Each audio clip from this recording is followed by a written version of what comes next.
Sino yung ka-text mo? Baka tinatraidor mo na ako, ha? Ang praning mo naman eh. Ba't ba ang init ng ulo mo lagi sa akin? Dahil ba yan kay Jordan? Sino nga yung ka-text mo? Patingin. Oo. Si Billy. Anak ko.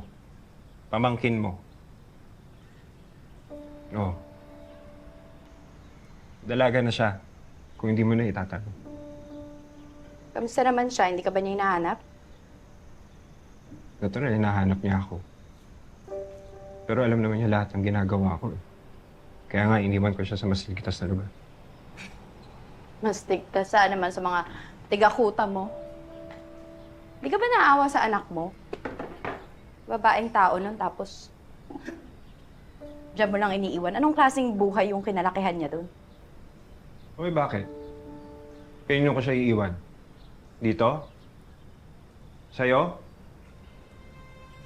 Tatanggapin mo ba siya dito? Oo. Mahirap yung buhay namin sa kuta. Madami akong bagay na hindi naibigay sa kanya, mga material na bagay. Pero masaya siya. Masaya siya sa poder ko. At ang pinaka-importante, bukas ang mata niya sa lahat na nangyayari sa paligid niya. Pero sana man nang binigyan mo siya ng choice, di ba? Hindi yung pinipilit mo na lang siya dyan sa mga pinaglalaban niyo. Kaya laking pasasalamat ko talaga na lumayo kami doon ni Mama. Alam mo, tama na yung desisyon niya na umalis kami doon sa lugar na yun kasi hindi ko kaya yung buhay na binibigay mo sa anak mo. Baka nakakalimutan mo, Shaira. Kahit lumayo kayo ni Nanay, tinulungan pa rin namin kayo ni Tatay. Tinustusan namin lahat ng pangangailangan nyo dito sa Maynila.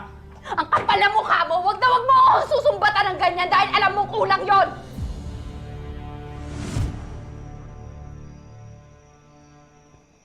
Aalis na kami.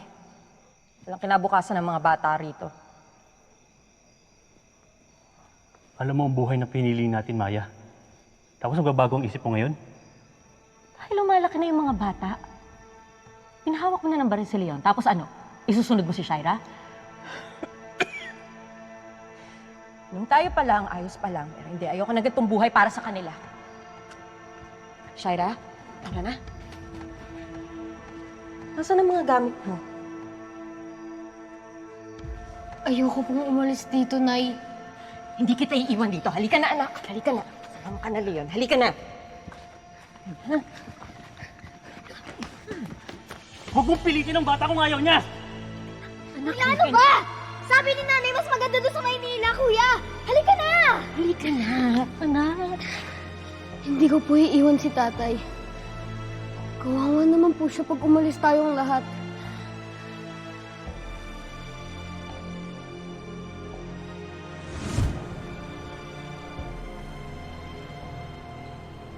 Ginawa pa rin naman namin ang lahat.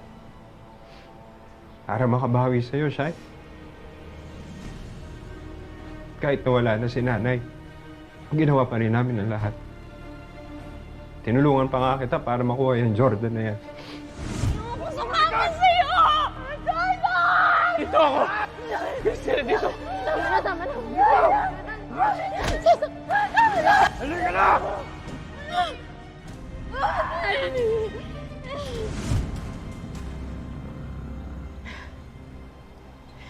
Alam mo kung hindi yun yung buhay na pinili ninyong dalawa ni Tatay. Sana buo pa yung pamilya natin ngayon. Sana hindi tayo nagkakaganito. Sana masaya tayo! At hindi tayo naghahabol sa mga tao para mahalin tayong dalawa! Hindi totoo yan. Sa totoo lang, ayaw na ayaw ko talaga na nadidikit yung pangalan ko sa'yo. Pero tingnan mo! Nandito pa rin tayong dalawa. In love sa dalawang taong mahal yung isa't isa. Hindi nga totoo yan. Mahal ako ni Christy. Alam kong mahal ako ni Christy. At ipapaalala ko sa kanya lahat ng pinagsamahan namin dalawa. Pues mahal din ako ni Jordan. At konting push na lang, babalik din siya sa akin. At ngayon, naiisa lang pala yung goal nating dalawa. Dapat magtulungan tayo. Babawiin ko si Jordan. para makuha mo din si Christy. Pero ilayo mo na yung pesteng babae na yun dito!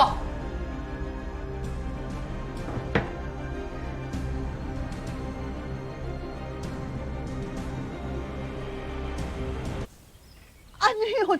Bigla na lang siya naglaho? Ano, para siyang bula? That can't be.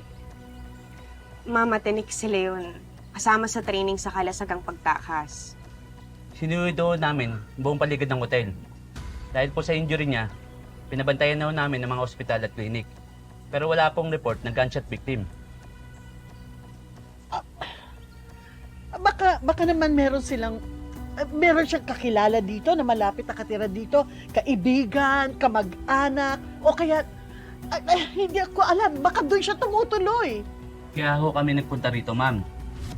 Baka ho, may nalalaman kayo na kakilala niya, kamag-anak, o kaibigan dito sa Manila. Di ba ho, mas kilala niyo siya? Wala kasi akong alam eh. Yung mga tauhan lang ni Leon sa Kalasag, yun yung mga tinuturing niyang mga kaibigan saka pamilya niya. At saka hindi naman yun nagpunta ng Maynila noon. Pasensya na kayo, wala kasi talaga akong maisip kung saan siya pwedeng magtago. Kelvin, Yes, sir. o ito. Testingin mo agad kasi maayos na yan. Sige po, sir. Medyo komplikado lang yung ano dito pero gumagana yan. Okay po. Kabit mo lang na maayos ha. Salamat, Kailangan sir. natin ma-check to eh. Sige po. Gordon. So pumunta kay Shaira kagabi? Doon ka natulog? Huwag kang mag-alala, hindi ako doon natulog. Kinuha ko na yung amplifier tapos dumiretso ako dito. Dito ako nag-check eh. Wala, di naman yung ibig ko sabihin eh. Alam mo, Jeff, gusto ko na sana magtrabaho ngayon eh. Pwede ba mag-focus muna tayo? Tumawag sa akin si Christy. Nag-aalala siya sa'yo. Tsaka makinig ka muna sa akin. Sa'yo yun, nakawala pa. Lahat ng buhay niyo delikado pa. Ano pa naman yung sinamama mo muna si Christy? Eh ano, ipipilit mo na naman ba yan? Tol, alam kong galit ka sa akin. Dahil dun sa nangyari kagabi. Pero sinasabi ko sa'yo, wala akong intensyon. Wala akong ibang gusto na mangyaring masama dito. At saka tanggap ko naman eh. Tanggap ko hindi ako gusto ni Shaira, pero tol, yung concern ko sa'yo, totoo yun. Ha? Magkapatid tayo dito eh. Tayong pamilya. Tayo magkakampi dito. Liwanag.